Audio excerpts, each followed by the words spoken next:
La rencontre n'avait pas vocation à déboucher sur une déclaration commune, mais après un été de crises successives quant à l'accueil des migrants, elle aurait pu être l'occasion pour les 28 de repartir du bon pied. Ce ne sera pas le cas. La question de la migration suscite toujours de profonds désaccords.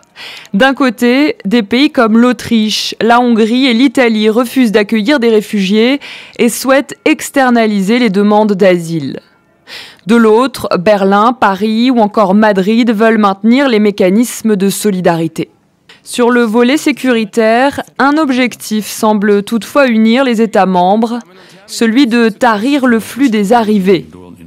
Et pour cela, depuis Salzbourg en Autriche, les dirigeants ont convenu d'engager des négociations avec l'Égypte et les pays d'Afrique du Nord.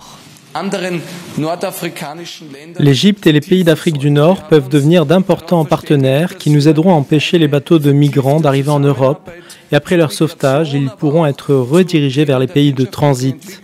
C'est la seule manière pour nous de réduire la migration illégale, de combattre les passeurs et de cesser les noyades en Méditerranée.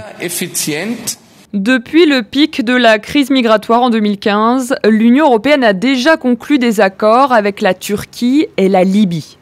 Mais elle voudrait donc étendre ces partenariats à tous les pays d'Afrique du Nord, à la faveur notamment d'un sommet avec la Ligue arabe que le Conseil européen espère organiser en février prochain au Caire. Autre sujet de débat, le renforcement de l'agence Frontex aux frontières de l'UE. La France et l'Allemagne sont favorables à la proposition de Bruxelles de renforcer le nombre de gardes-frontières et de passer les effectifs de 1500 à 10 000 hommes d'ici 2 ans. Ce à quoi sont réticents l'Italie, l'Espagne ou encore la Grèce. Tout comme ces militants des droits humains qui ont manifesté en marge du sommet de Salzbourg pour protester contre ce qu'ils appellent la politique de l'Europe forteresse.